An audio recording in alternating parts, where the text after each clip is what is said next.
नमो सिद्धानं नमो आयर्याणं नमो अध्यायानं नमो लोये सवसावणम्।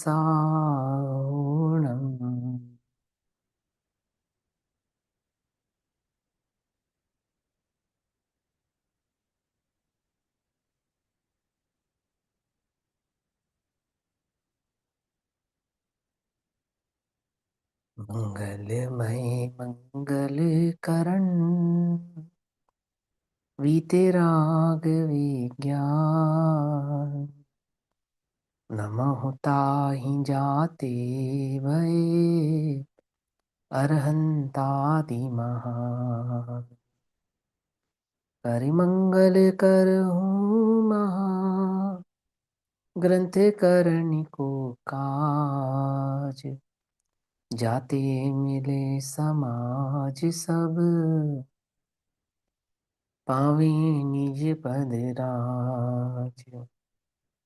इस भवतर का मूल एक जानहु मिथ्या भाव ताको करी निर्मूल अब करहु मोक्ष उपाय।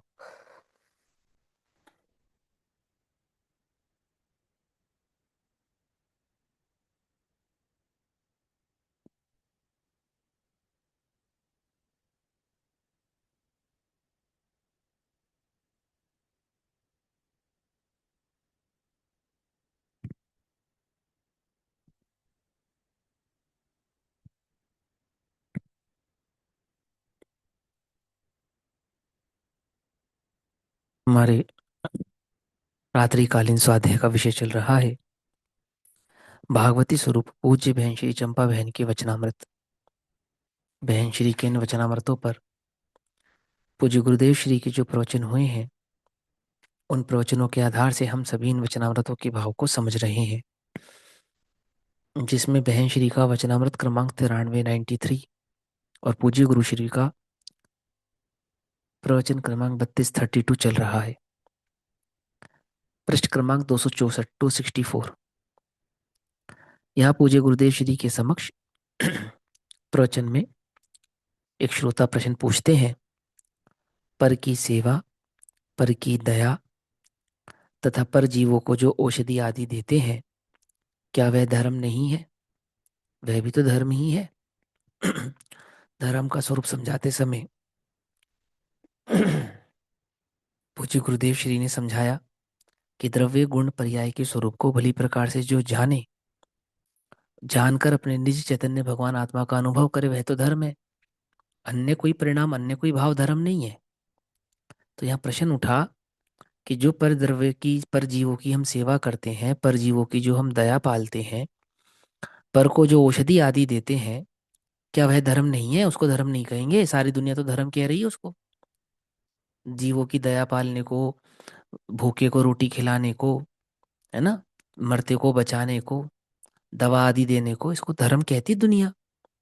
तब पूज्य गुरुदेव श्री कहते हैं, देखो, क्योंकि हम यहाँ पे पूज्य गुरुदेव श्री के प्रवचन के आधार से पढ़ रहे हैं, तो पूज्य गुरुदेव श्री कहते हैं वास्तव में तो वस्तु का स्वरूप ऐसा ही है।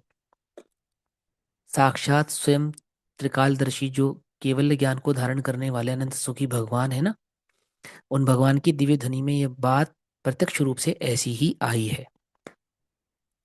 वास्तव में बात भी ऐसी ही है, सत्यार्थ बात भी यही है। कौन किसी को सुखी करे, कौन किसी को दुखी करे। जीव अपने राग की पूर्ति से सुखी और अपने राग की अपूर्ति से दुखी होता हुआ लोक में देखा जाता है। सच्ची बात तो यह है, कोई किसी के पाप को पुण्य में, पुण्य को पाप में बदलने में समर्थ नहीं है। मणि मंत्र तंत्र बहु हुई, मरते हुए बचावे कोई। कौन बचाता है बोलो? मरने वाले को कौन बचा सकता है? हाँ, हम अपने राग की पूर्ति से उसका प्रयास तो करते हैं, प्रयत्न तो करते हैं, परंतु प्रयत्न से कार्य जगत में होता देखा जाता, सफल होता देखा जाता नहीं है। वास्तविक बात तो यही है। यहाँ कहते हैं नहीं, वह भाव शुभ राग है, धर्म नहीं है, उसका नाम शुभ राग है। किसका? पर की सेवा, पर की दया, औषधि आदि देना, दान आदि देना, वह धर्म नहीं अपितु शुभ राग है। राग है, राग सदैव बंध का कारण है, राग संसार का कारण है, धर्म मुक्ति का कारण है। जो धर्म जिसे मुक्ति का कारक कहा है, जो केवल ज्ञान का कारण है, जो अनंत सुखी होने का मार्ग है, वह परिणाम शुभ राग वह धर्म नहीं है। वह राग की दृष्टि का विषय नहीं है। जो धर्म है, धर्म किसकी दृष्टि का विषय नहीं है? धर्मी की दृष्टि का विषय धर्म है, धर्मी की दृष्टि का विषय राग नहीं है। धर्मी राग की दृष्टि नहीं करते हैं, वह राग भी दृष्टि का विषय नहीं है। और राग को जानने वाली वर्तमान पर्याय भी सम्यक दर्शन का विषय नहीं है। क्या कहा? अब ये राग को जानने वाली वर्तमान पर्याय किसको कह रहे हैं? वर्तमान पर्याय। अर्थात वर्तमान में जो मेरा उपयोग है, वो वर्तमान का उपयोग अभी कहाँ लगा हुआ है? आप सबका उपयोग शास्त्र सुनने में है ना, धर्म की बात समझने में। तो ये जो उपयोग तुमने यहाँ लगा रखा है, इससे काम नहीं बनेगा। अच्छा, तो किससे बनेगा? ये उपयोग अंतर में जावे, भीतर में अपने स्वरूप की ओर जावे, उससे काम बनेगा। तो अभी क्या हो रहा है कि जो अभी हो रहा है ना, ये भी शुभ राग है। ये जो सुनने का प्रयत्न है, ये जो समझने का प्रयत्न है ना, ये जो जानने का प्रयत्न है, ये क्या? ये भी शुभ राग है। तो यहाँ क्या कहते हैं? और राग को जानने वाली वर्तमान पर्याय, ये वर्तमान पर्याय, ये वर्तमान पर्याय, वर्तमान समझ रहे हो ना, अभी अभी वर्तमान का उपयोग, कि भैया भूतकाल का छोड़ दो, भूल जाओ, कि भैया भविष्य का तुम्हारे हाथ में नहीं है, उसे भी भूल जाओ। ये जो तुम्हारा अभी का उपयोग है, ये अभी कहाँ है? स्वभाव में है या नहीं है? अब देखो, स्वभावमय तो है, स्वभाव में नहीं है। क्या अंतर समझ में आया? ये तो ये भैया ये शब्दों का जाल है, शब्दों का जाल नहीं, वस्तु स्वरूप है। स्वभावमय अर्थात मय, ज्ञान की वर्तमान पर्याय ज्ञान तो है, परंतु ज्ञान स्वभाव में ना लगाकर तूने विभाव में लगा रखी है, परभाव में लगा रखी है। इस उपयोग को कहाँ लगा? स्वभाव में लगा। यहाँ कहते हैं राग को जानने वाली वर्तमान पर्याय, ये वर्तमान पर्याय भी सम्यक दर्शन का विषय नहीं है। देखो, ये चर्चा तो हम कर ही रहे हैं, इस पे एक बात कहने का मेरा विकल्प है, मैं वो कहता हूँ। हम अपने वर्तमान ज्ञानोपयोग को ना इतना भ्रष्ट करते हैं, इतना बर्बाद करते हैं कि पूछो मत। या तो भविष्य की चिंता में, या भूतकाल के दुखों में। सारा दिन इसी में लगाए रखते हैं, इस वर्तमान ज्ञान की पर्याय को कहाँ लगाए रखते हैं? ऐसा हो गया, ऐसा हो गया, ऐसा हो गया, मैं बहुत बुरा हूँ, मैं बहुत पापी हूँ, मैंने ऐसा कर दिया, वहां ऐसा हुआ था, आमुक ने मुझसे ऐसा कह दिया था, मैंने उसको ऐसा कह दिया था, हे भगवान मेरे कर्म का उदय, मेरे पाप का उदय, मेरा पुण्य, मेरा ये मेरा वो। अब क्या चाहते हो? अब मैं चाहता हूं कि ऐसा हो जाए, ऐसा हो जाए, ऐसा हो जाए, ऐसा हो जाए। और अभी अभी अभी अभी तो चलो, अभी अभी की तो चिंता ही नहीं है, खबर ही नहीं है, फिक्र ही नहीं है। अभी के बारे में क्या सोच रहे हो तुम? अभी क्या चाहते हो बोलो? अभी बताओ, तत्काल अभी क्या चाहते हो? तत्काल, तत्काल को चाहते हो नहीं चाहते हो? हम्म? अभी सुखी होना चाहते तो अभी देखना, स्वभाव की ओर देख, ना हो तो कहना। देखो, धर्म वर्तमान की विषय वस्तु है, धर्म भूतकाल की और भविष्य की विषय वस्तु ही नहीं है। कभी था ही नहीं, कभी हो भी नहीं सकता। चाहे तुम उसे ध्यान कहो, चाहे तुम उसे तपस्या कहो, तप कहो, चाहे तुम उसे अंतर्मुख अंतर्मुखी स्वभाव की दृष्टि कहो, है ना, उपयोग का संभालना कहो, धर्म भाव कहो, वास्तव में वो वर्तमान की वस्तु है, वास्तव में। और वर्तमान कितने समय का होता है मालूम है? अब अगर अगर सूक्ष्मता से देखा जाए तो एक समय भर का होता है ना। और छद्मस की अपेक्षा से देखा जाए तो जितना तुम्हारा विषय बन रहा है ज्ञान का, इतना इतना समझो वर्तमान, बस। और ये वर्तमान कितने क्षण में भूतकाल में कन्वर्ट हो रहा है? नैनो सेकंड्स में हो रहा है ना, नैनो सेकंड्स में। भाई एक समय की बात नहीं भी समझ में है तो नैनो सेकंड्स में भूतकाल होता जा रहा है ना बार बार। अपने को कितनी देर हो गई कक्षा शुरू करे? 10 मिनट हो गए हैं।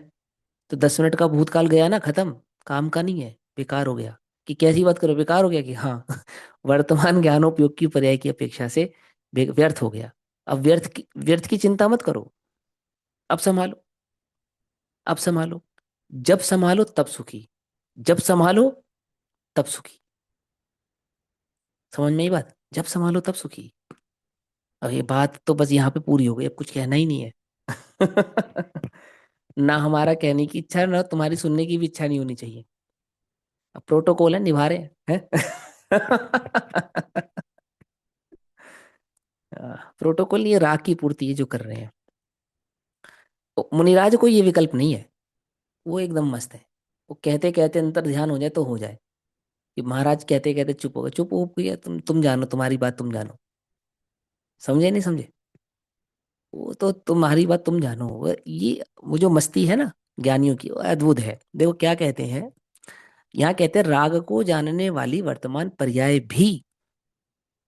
कौन सी वर्तमान पर्याय? सम्यक दर्शन का विषय नहीं है। जो राग को जानेगी वो विषय नहीं है, जो स्वभाव को जानेगी वो सम्यक दर्शन का विषय है। समझ में ही बात आ रही है ना? त्रिकाली का वर्तमान कहते हैं इसे। क्या कहते हैं इसे? ध्रुव का वर्तमान। त्रिकाली कहना, ध्रुव कहना, द्रव्य कहना, द्रव्य सामान्य कहना। देखो द्रव्य सामान्य को ध्रुव नाम दिया ना पूज्य गुरुदेव श्री ने अभी। समझाया ना तुम्हें द्रव्य गुण पर्याय का स्वरूप समझाते समय, कि जो वस्तु का ध्रुव स्वभाव है उसको द्रव्य सामान्य कहते हैं। अभी पढ़ा नहीं? कल की कक्षा भूल गए? शाबाश, जैसे कल की कक्षा भूल गए, ऐसे बीती बात सारी भूल जाओ।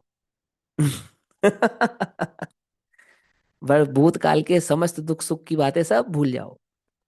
बहुत बढ़िया है, ये भूलने का नेचर है तुम्हारा तो बहुत बढ़िया है, सब भूल जाओ। तुमसे किसने क्या कहा था, क्या सुना था, क्या हुआ था, सब भूल जाओ। क्या कहा? इतने भुलक्कड़ बन जाओ तो इससे बढ़िया बात ही क्या है? कुछ बात समझ में नहीं आई? लियो तो स्वभाव की वर्तमान ज्ञान की पर्याय, जो राग को विषय करती है, जो गुण भेदों को विषय करती है, जो आत्मा के चिंतन को विषय करती है। पर की तो बात ही जाने दे, वो भी सम्य दर्शन का विषय नहीं है। ओहो, जो निर्विकल्प स्वभाव की दृष्टि करती है, वो है सम्य दर्शन का विषय। आप समझ, मेरा तो थोड़ा सा इस बात पे जोर रहता है, इसलिए किसी को लगे भैया खींच रहे हो, खींच नहीं रहा, मैं बता रहा हूँ तुम्हें, मूल बात है। इसे छोड़ो मत, इसे छोड़ो मत, सारा कमाल तो यही होना है।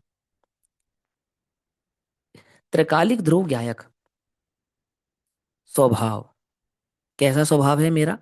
त्रिकालिक ध्रुव गायक स्वभाव। तो त्रिकालिक गायक स्वभाव कहो, या ध्रुव गायक स्वभाव कहो, या त्रिकालिक ध्रुव गायक स्वभाव कहो, और या गायक स्वभाव कहो। त्रिकालिक कहना, ध्रुव कहना, गायक कहना, और त्रिकाली ध्रुव गायक कहना एक ही बात है। समझे? ऐसा जो मेरा स्वभाव है, एक रूप सामान्य भाव पर ही धर्म की दृष्टि है। धर्म की दृष्टि किस पे है? धर्म की दृष्टि त्रिकालिक पर है। तो त्रिकालिक में तो तीनों काल आ जाते हैं, कि वो ध्रुव पर है। और ध्रुव में भी क्या?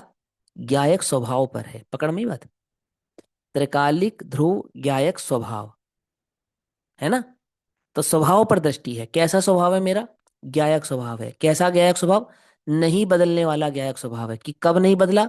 कि तीनों काल में कभी नहीं बदला। तो त्रिकालिक ध्रुव ज्ञायक स्वभाव, पकड़ में ही बात? उस पर किसकी दृष्टि है? उस पर ज्ञानी की दृष्टि है। और ज्ञानी कौन है? जिसने द्रव्य गुण पर्याय के स्वरूप को भली प्रकार से समझा है, वो। जिसने द्रव्य गुण पर्याय के स्वरूप को भली प्रकार से नहीं समझा, उसको नहीं, कि मैं ध्रुव हूं, ऐसा ध्रुव नहीं। द्रव्य गुण पर्याय से निर्णय करे ध्रुव का, वो ध्रुव। पकड़ में आती है बात? हम्म। आगे क्या कहते हैं? अनंत काल में अनंत बार साधु हुआ। अब ये साधु हुआ की बात क्यों करते हो बार बार आप? अरे भाई, उत्कृष्ट धर्म वृद्धि, उत्कृष्ट धर्म प्रवृत्ति, तो प्रवृत्ति को ही जानता और समझता है, और है भी। हम निषेध नहीं कर रहे हैं उसका।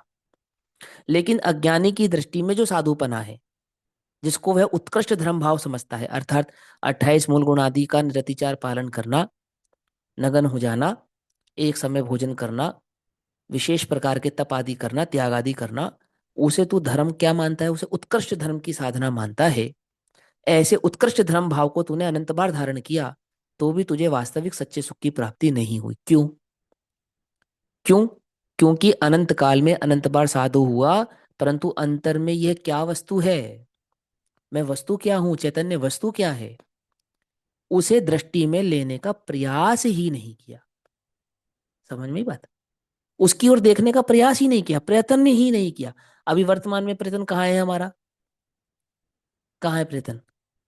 देखो, तुमसे गलती हो जाए कोई, ठीक, तो प्रयत्न इसमें तो रहता है, मैं तो गायक हूं, पर गायक को देखने में प्रयत्न नहीं रहता। गलती पे मिट्टी डालने पे तो प्रयत्न रहता है। क्या कहा? जो गलती हो गई उसमें मिट्टी डालनी है, तो कैसे डाले? मैं तो अकर्ता हूं, अकर्ता को देखा तूने? मैं तो ज्ञाता हूं, ज्ञाता को देखा तूने? देखता तो भोग को है, देखता तो राग को है, देखता तो विषय को है, कहता है मैं ज्ञाता हूं। कुछ बात समझ में आई क्या? नहीं समझ में आई? हाँ? मैं ये नहीं कह रहा कि गलती हो जाए तो उसमें अपने उपयोग को भ्रष्ट करो, खराब करो, पर ज्ञाता को देखो ना। तुमने ज्ञाता देखा कहाँ? ज्ञायक देखा कहाँ? संतुष्ट किस में हो तुम? संतुष्ट किस में हो? स्वभाव की दृष्टि करके उसमें संतुष्ट हो, कि स्वभाव ऐसा है यह जान लिया, और जानकर बस इस शुभ परिणाम में मगन हो कि हाँ मेरा तो स्वभाव ऐसा है। वास्तव में तो वो शुभ भी नहीं, अशुभ परिणाम है। समझना ध्यान से, उल्टा नहीं पकड़ना। निश्चयभाषी का परिणाम शुभ परिणाम नहीं है। निश्चयभाषी का परिणाम अशुभ परिणाम है। मालूम क्यों? क्योंकि वहां पर तीव्र ग्रद्धता है, किसके प्रति? भोगों के प्रति। व्यवहाराभासी का परिणाम तो एक बार को फिर भी कदाचित शुभ कहा जा सकता है। अब ये थोड़ा कठिन बात है, थोड़ा समझने वाली बात है। थोड़ा समझना ध्यान से, कि व्यवहाराभासी को कम से कम अंतरंग में ये परिणाम तो है कि ये भोग आदि की बुद्धि पाप भाव है। निश्चयभाषी की स्थिति तो और ज्यादा खराब है। समझ में आई बात? वह तो पाप को पाप ही नहीं जानता, वह तो कषाय को कषाय ही नहीं जानता। विषय कषाय पाप को अनंत संसार का कारण ही नहीं मानता। मालूम वो क्या मानता है? मेरा तो कभी परिभ्रमण हुआ ही नहीं। हुआ नहीं है या नहीं हुआ है? यदि हुआ ही नहीं तो सम्यक दर्शन का प्रयत्न ही क्यों करना? रत्नत्रय का प्रयत्न ही क्यों करना? स्वभाव की दृष्टि ही क्यों करनी जब कुछ हुआ ही नहीं? क्या कुछ बात समझ में नहीं? जिस पत्थर से प्रतिमा नहीं बनाई जा सकती, उस पत्थर के साथ क्या करते हैं हम? छोड़ देते हैं, सिंपल। बात पकड़ में आई? जिस पत्थर की प्रतिमा नहीं बन सकती उस पत्थर के साथ क्या करते हैं? छोड़ देते हैं ना। जिसकी प्रतिमा बनाई जा सकती है उसको तराशते हैं। तो इस स्वभाव में कुछ किया जा सकता है, तो छोड़ दो।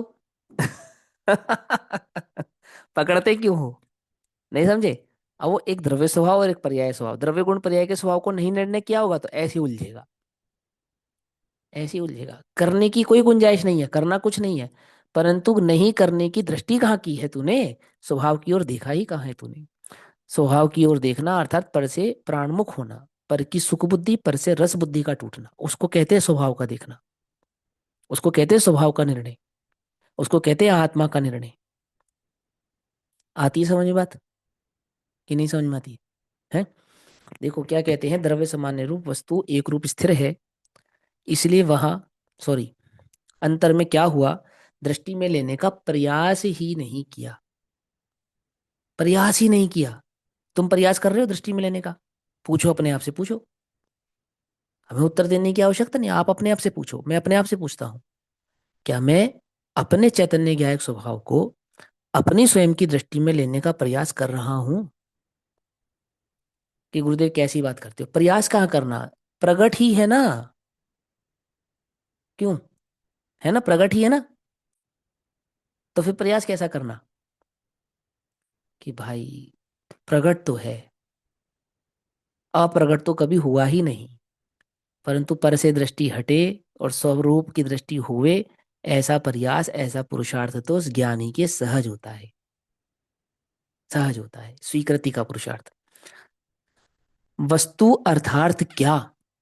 किस वस्तु की बात कर रहे हैं हम? तो कहते हैं जिसमें अनंत गुणों का वास है। क्यों क्यों कह रहे हैं ये बात?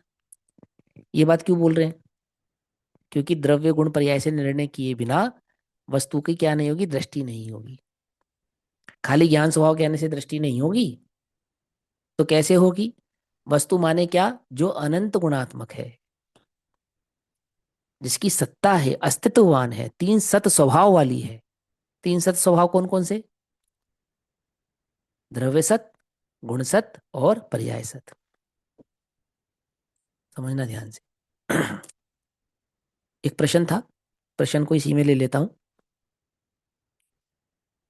ये उस अज्ञानी की बात नहीं है जो पापों में विरक्त, पापों में रक्त हो, रक्त माने अनुरक्त हो, प्रवृत्त हो, आसक्त हो।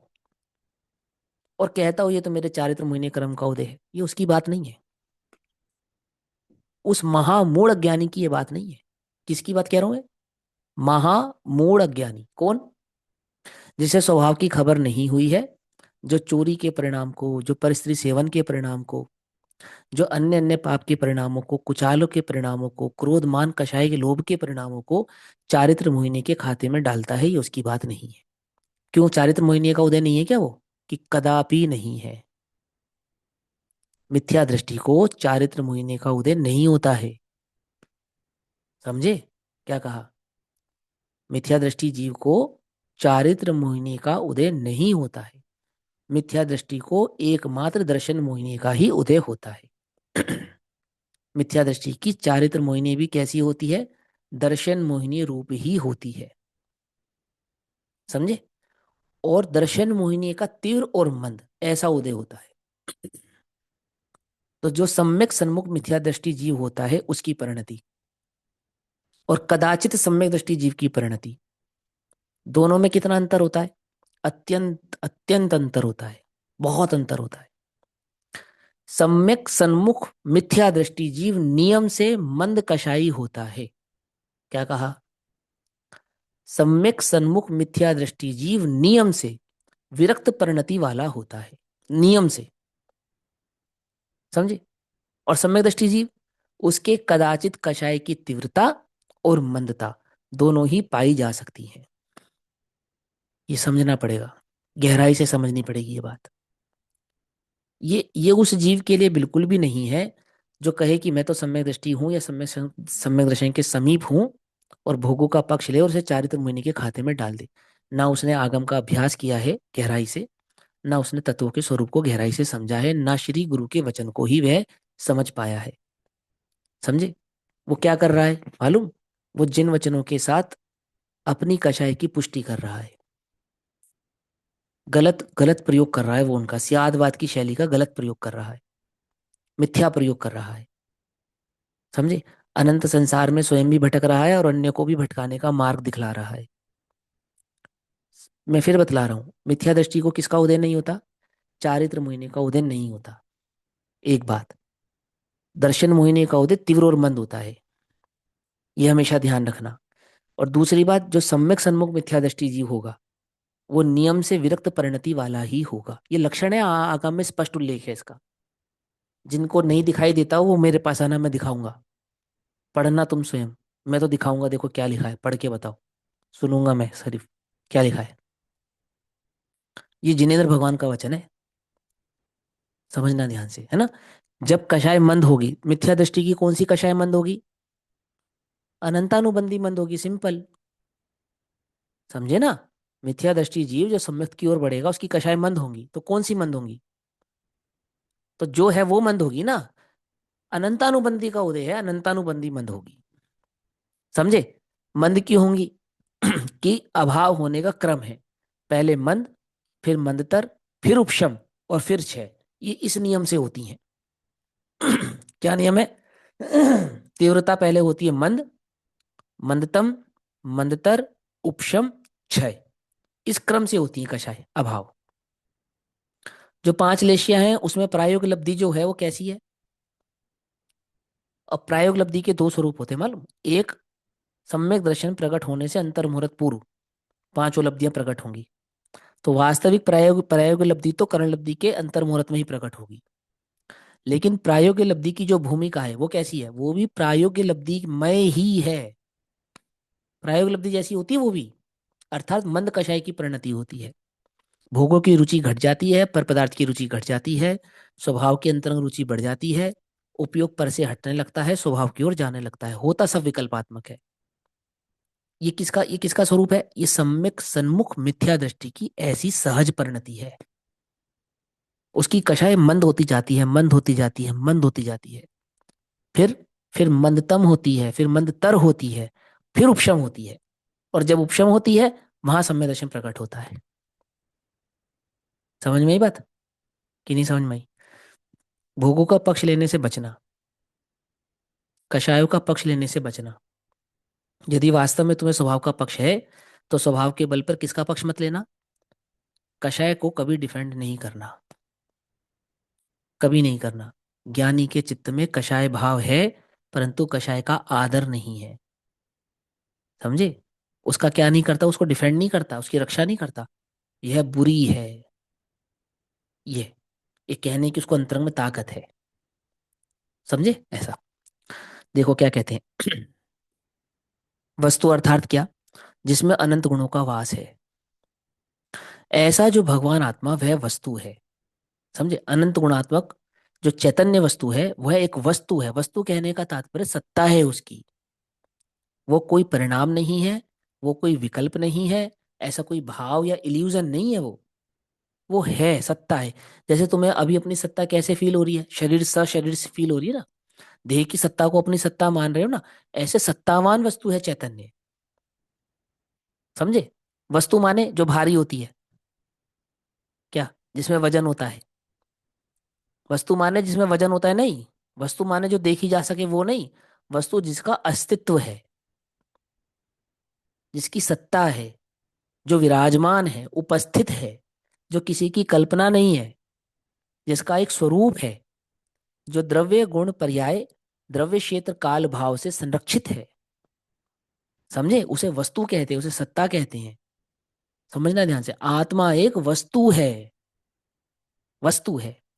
वो भटकती है वो वाली उसकी बात नहीं कर रहे, या किसी के सर पे आ जाती है उसकी बात नहीं कर रहे, है ना, जो कैमरे में कैद हो जाती है उसकी बात नहीं कर रहे। हो जाती है ना आत्मा कैमरे में कैद, है? अरे अरूपी आत्मा कैसे कैमरे में कैद होगी, जरा बता भाई। स्पर्श रस गंध मन लक्षण ही नहीं है उस चैतन्य का, कैमरे में कैसे कैद हो जाएगी? देवों का शरीर सूक्ष्म होता है, कैमरे में कैद होता है क्या? है? भाई सुनो ध्यान से। यहाँ कहते हैं वस्तु अर्थार्थ क्या, ये जोर देने वाली बातें हैं, ये प्रश्नात्मक बातें हैं। पूज्य गुरुदेव श्री पूछ रहे वस्तु अर्थार्थ क्या। पता है तुम्हें वस्तु क्या माने? जिसमें अनंत गुणों का वास है। ऐसा जो भगवान आत्मा वह वस्तु है। उसकी बस्ती, बस्ती माने उसका साम्राज्य कैसा है? ज्ञान दर्शन आनंद आदि अनंत शक्तियां हैं। क्या बसता है उसमें, उस वस्तु में? अनंत दर्शन, अनंत ज्ञान, अनंत सुख, अनंत वीर्य, अनंत वैभव, ऐसे अनंत गुणों की खान है वो। द्रव्य सामान्य रूप वस्तु एक रूप स्थिर है। और द्रव्य की अपेक्षा से वस्तु कैसी है? कि अनंत गुणात्मक होती हुई भी चैतन्य वस्तु सदैव चैतन्य ही है। ये उसकी स्थिरता है। स्थिरता समझते हो ना? स्थिरता माने दीवार पे कील ठोक देना, उसका नाम स्थिरता नहीं। स्थिरता माने क्या? स्थिरता माने चैतन्य सदैव चैतन्य ही। देखो, जैसे मिट्टी है, तो मिट्टी का घड़ा बनाया, फिर मान लो घड़ा बनाते बनाते घड़े की सुराही बना दी, पका दिया, फूट गई, फिर क्या रह गई? मिट्टी रही ना। पकने के बाद भी मिट्टी रही, पकने से पहले भी मिट्टी थी। वो किसी शेप में नहीं थी तब भी मिट्टी थी, और किसी शेप में कन्वर्ट हो गई तो भी मिट्टी थी। तो क्या कहेंगे उसको, परिवर्तन वाला माने या नहीं माने? कि परिवर्तित होती हुई अपरिवर्तित वस्तु है वो। ये उदाहरण है। स्वर्ण का कुंडल, स्वर्ण का कड़ा, स्वर्ण की चेन, और सदैव स्वर्ण ही बना रहा। ऐसे ही चैतन्य सदैव चैतन्य रहता है, ये उसका द्रव्य स्वभाव है। तुम द्रव्य स्वभाव का माने वो बदला नहीं कहो। वो जो दीवार पे ठोकी कील जैसा नहीं बदलने वाला स्वभाव सोचते हो ना, वैसा नहीं। वैसा नहीं, कूटस्थ देखने के चक्कर में कोई अंदर में वस्तु पड़ी है जो हिलती डुलती नहीं है, ऐसा मत खोजना। समझे?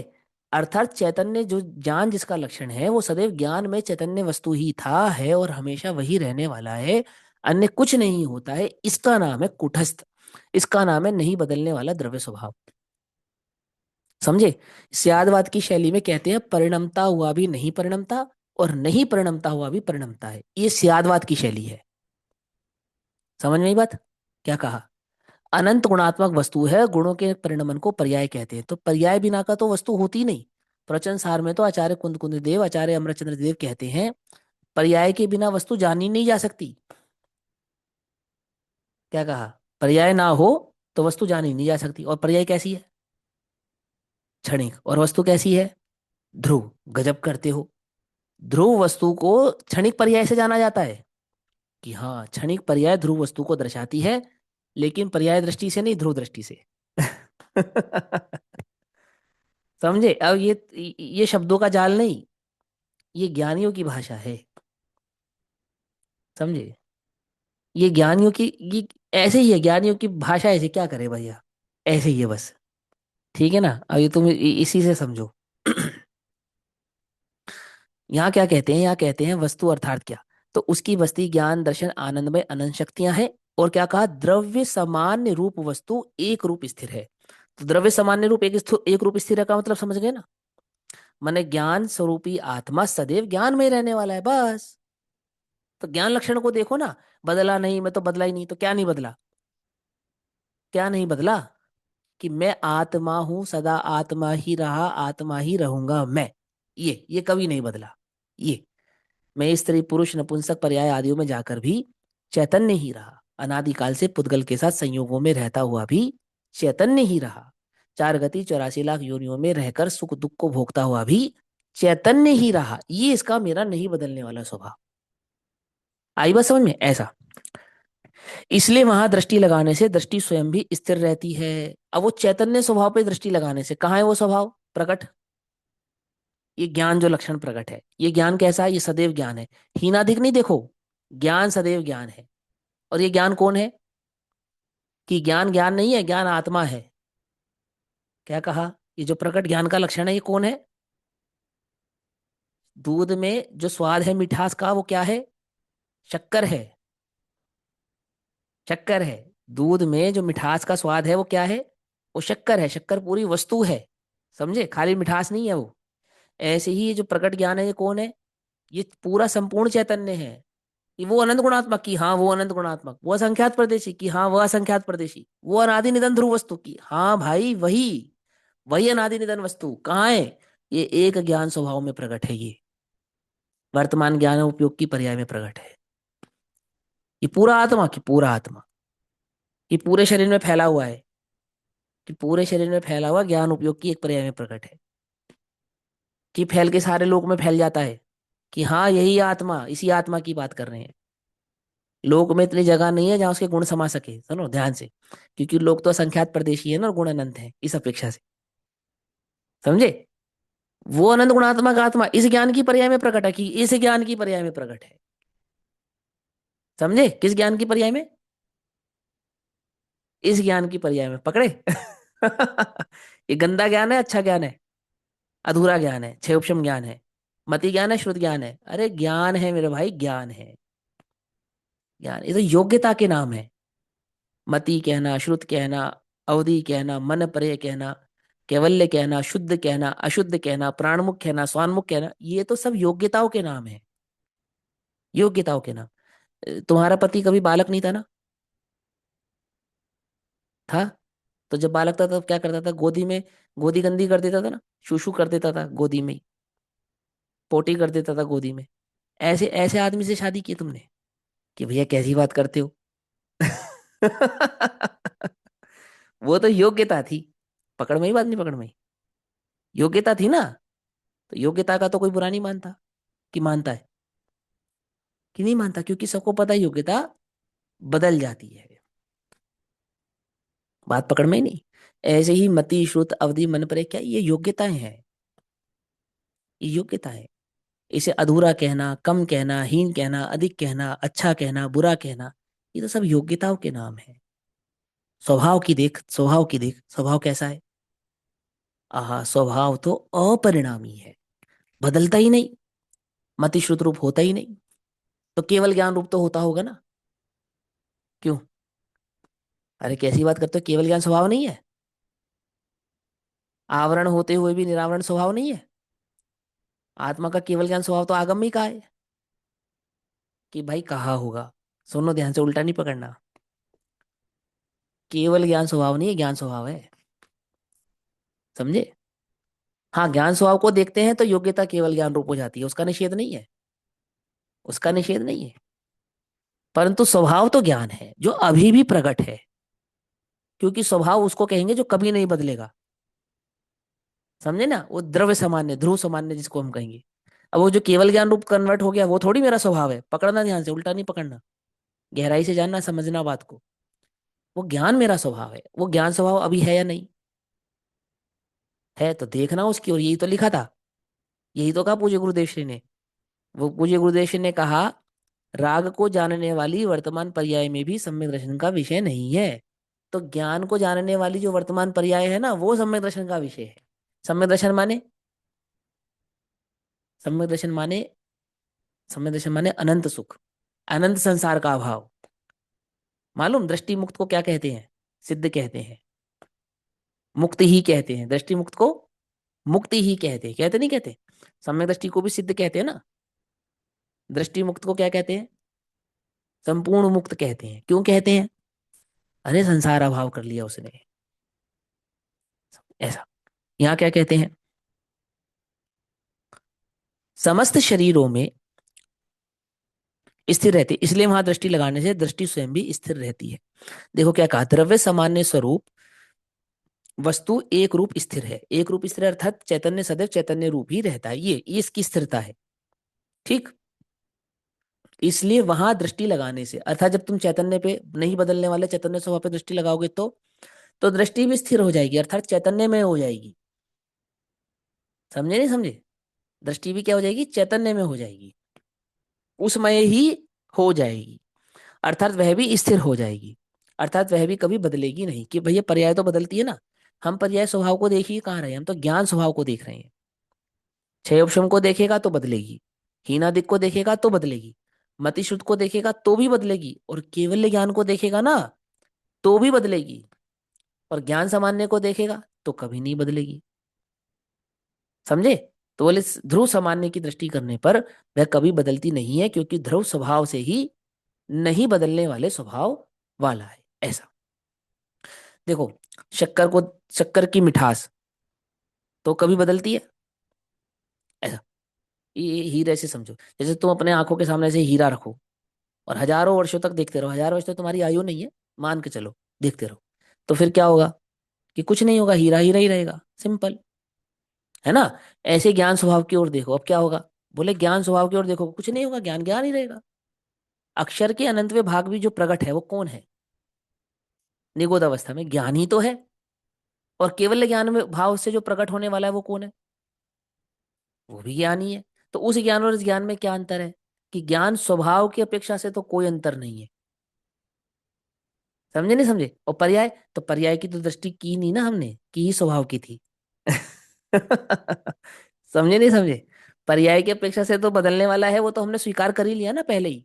जब हमने द्रव्य गुण पर्याय के स्वरूप को स्वीकार किया था, तो पर्याय में बदलने वाले स्वभाव को स्वीकार किया था। स्वभाव और विभाव दोनों पर्यायों को स्वीकार किया था। अंतरंग बहिरंग दोनों पर्यायों को स्वीकार किया था। समान जाति असमान जाति, द्रव्य पर्याय, विभाव व्यंजन पर्याय, स्वभाव व्यंजन पर्याय, ये सब स्वीकार किए तो थे हमने। कहाँ हमने उनका निषेध किया? लेकिन वो सब किसका स्वभाव है? वो सब पर्याय स्वभाव है। किसका स्वभाव नहीं है? द्रव्य सामान्य का स्वभाव वह नहीं। समझ में आई बात? ऐसा। अब क्या कहते हैं? समस्त शरीरों में, समस्त शरीरों में, है ना, इस लोक में जितने भी जीव तुम्हें दिखाई दे रहे हैं, ऐसा समझो, समस्त शरीरों में चैतन्य प्रभु विराजमान है। अर्थात इस लोक में जितने भी तुम्हें जीव दिखाई देते हैं सशरीरी, वास्तव में वो स्वभाव से तो कैसे हैं? अशरीरी। समझे? अब सबकी छोड़ो, अपनी देखो, तुम कैसे हो, सशरीरी या अशरीरी? है? सोच समझ के जवाब देना। तो सोच, सुबह सोते उठते साथ तो सबसे पहले तो सशरीरी ही दिखता है, और रात को मरने तक पहले तक, मरने से पहले तक माने सोने से पहले तक, निद्रा भी मरण समान ही समझो। समझे नहीं? है? वो भी कैसी है? तो वो भी शरीर की ही है, सारी की सारी दृष्टि। क्या कहा आचार्य अमरचंद्र देव ने? मनुष्य जाति के समस्त व्यवहार में आसक्त जो दृष्टि है, अनंत संसार का कारण है, समेट लो। समस्त मनुष्य जाति के पर्याय से अपने उपयोग को हटाकर कहाँ लगाओ? कहाँ लगाओ? है कोई वस्तु जहां लगानी है? कहाँ है बताओ? कल्पना में नहीं, निर्णय में। आत्मा की कल्पना में मत लगाओ अपने उपयोग को, समझो, आत्मा के निर्णय में लगाओ। अंतर है आत्मा की कल्पना करना और आत्मा का निर्णय करना, दोनों में अंतर है। समझे? कल्पना सिर्फ ध्यान रहेगी दिमाग माथे में बस, और कहीं नहीं जाएगी। और निर्णय, वो सर्वांगिक अनुभूति का विषय है। समझो ध्यान से, गहराई से समझना। कल्पना है, कल्पना करोगे तो लेट के कल्पना करने का मन करेगा, टिक के कल्पना करने का मन करेगा। कल्पना करने वालों के लक्षण ये हैं, समझना ध्यान से। गर्मी लगती है कल्पना करने वालों को, कहते अपने को आत्मा है। बढ़िया सर्दी के मौसम में बढ़िया कंबल और रजाई ओढ़ के कल्पना करने में आनंद आता है। अब मैं तो तुम्हें लक्षण समझा रहा हूँ सिर्फ, कल्पना और उसका, उससे उसका कोई लेना देना नहीं है आपस में, लेकिन मेरे पास शब्द नहीं है ना, मैं कैसे समझाऊं आपको मिथ्या दृष्टि की उस प्राण मुक्ता को समझाने के लिए ये बात कहनी पड़ती है। गर्मी के काल में बढ़िया एसी चलाकर ध्यान करने का मजा आता है, आत्मा का चिंतन करने में मजा आता है, आत्मा की बात सुनने में मजा आता है। मालूम, क्योंकि वो आत्मा काल्पनिक है जिसको तुम सुन रहे हो, समझ रहे हो और जान रहे हो। और निर्णय, जब जब उपयोग निर्णय में जाता है ना, तो स्पर्श रस गंध वर्ण का विषय छूटता है। समझो, थकान मिटती है, कल्पना में थकान बढ़ती है, आलस और प्रमाद बढ़ता है। क्या कहा? आत्मा का चिंतन कितनी देर करने पे नींद आ जाती है? ईमानदारी से। एकदम रिलैक्स फील होने लगता है ना। रिलैक्स नहीं कहते उसे, प्रमाद कहते हैं। किसे? ऐसे 2 मिनट मैं चैतन्य हूँ, मैं चैतन्य हूँ। ये प्रमाद है, रिलैक्स नहीं है ये।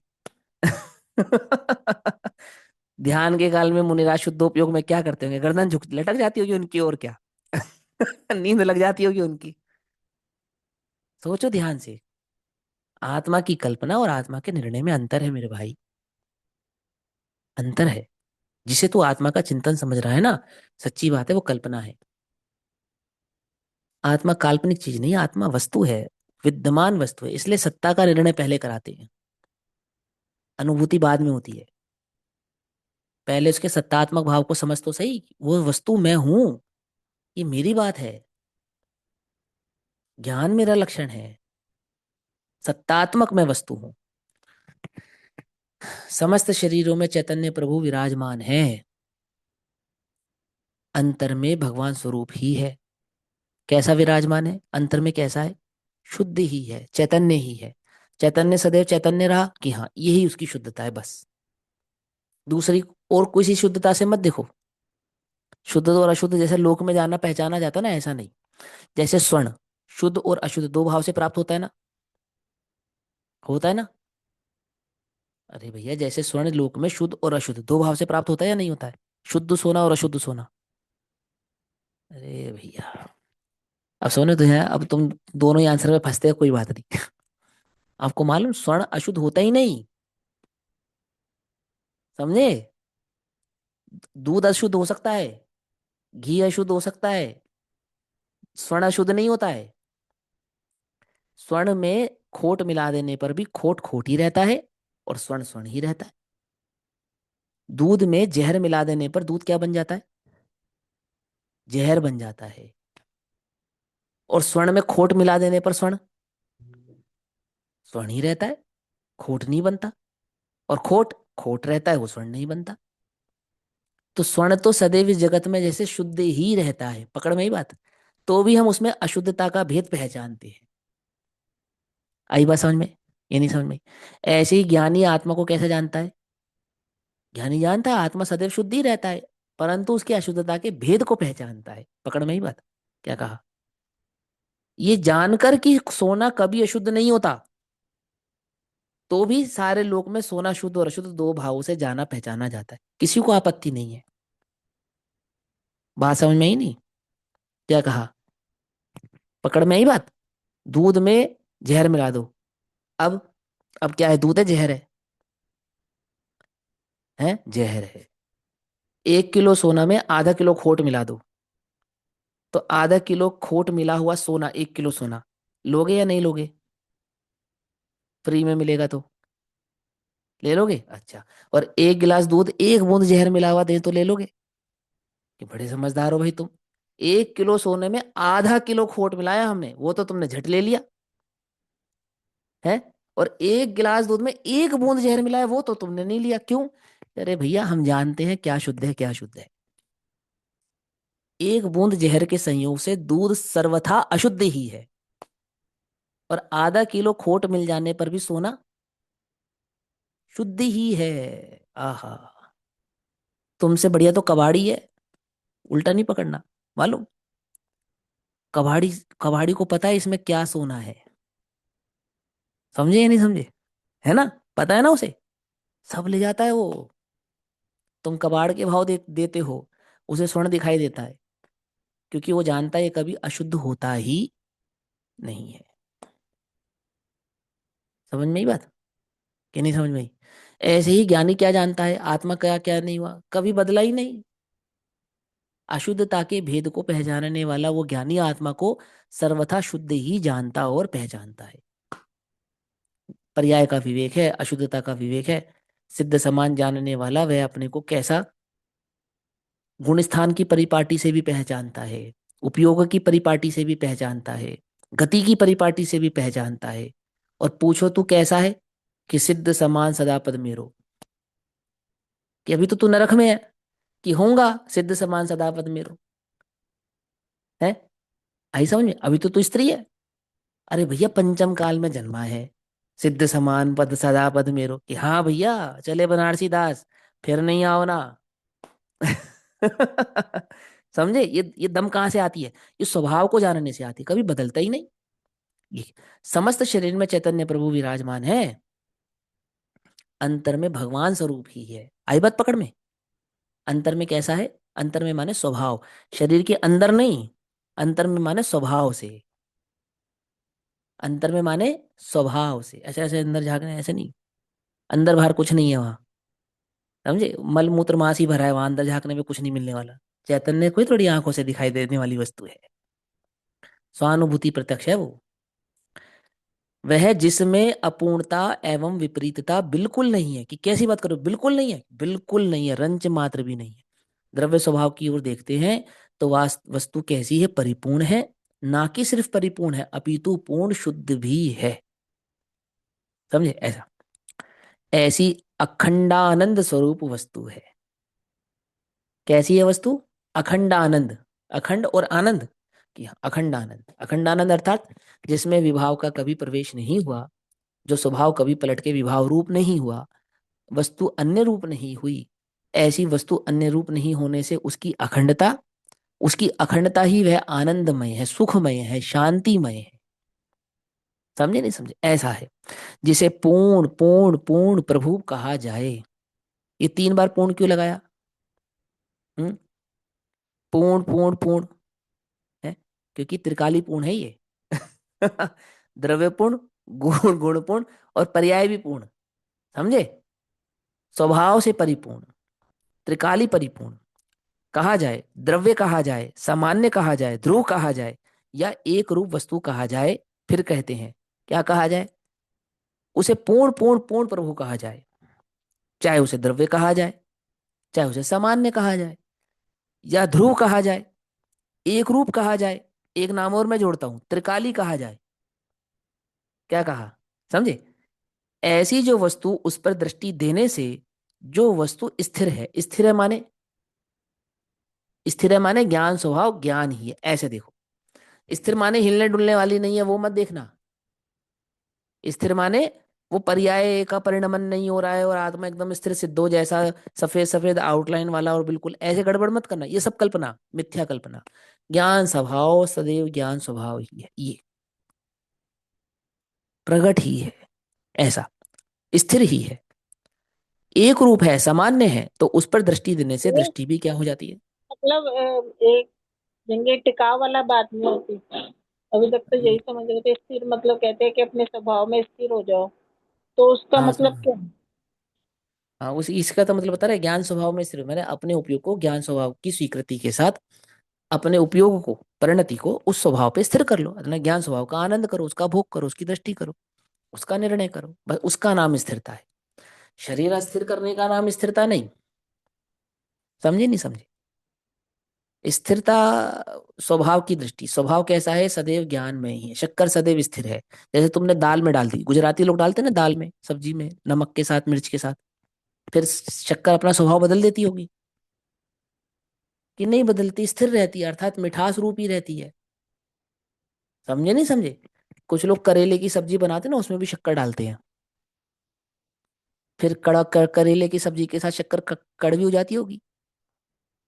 नहीं होती। फिर कैसी रहती है? मीठी रहती है। और नींबू के अचार में जो डालते शक्कर, तब भी मीठी रहती है, तो वो स्थिर रहती है। इसका मतलब है वो स्थिर रहती है। पकड़ में ही बात। दूध में गई तो भी मीठी, नमक के साथ गई तो भी मीठी, खटाई के साथ गई तो भी मीठी। तो सद उसने मिठास कभी नहीं छोड़ी ना। ये उसकी स्थिरता है। ऐसे ही आत्मा सदैव चैतन्यमय रहता है, ये उसकी स्थिरता है बस। और कैसी स्थिरता देखनी है? कि भैया वो कुम्हार की कील जैसी, अरे ऐसी नहीं है, वो तो समझाने का तरीका है। कुम्हार के चाक पे लगी कील जैसी नहीं है वो। कैसी है वो स्वभाव की स्थिरता, वो उदाहरण है समझाने के लिए। किस कुम्हार के चाक पे कील जैसी, चाक की कील जैसी। तो आत्मा स्थिर है, अर्थात ज्ञान स्वभाव सदैव ज्ञान स्वभाव ही रहता है। अन्य रूप नहीं होता है वो, उसको कहते हैं स्थिर है। ठीक है ना? दृष्टि भी स्थिर हो जाएगी, ऐसा यहाँ कहते हैं। अब पर्याय बदल जाती है, गुणों में भेद है, इसकी चर्चा हम कल करेंगे, समय हुआ। तब तक के लिए सभी को जय जिनेन्द्र। ओम नमः सिद्धेभ्यः।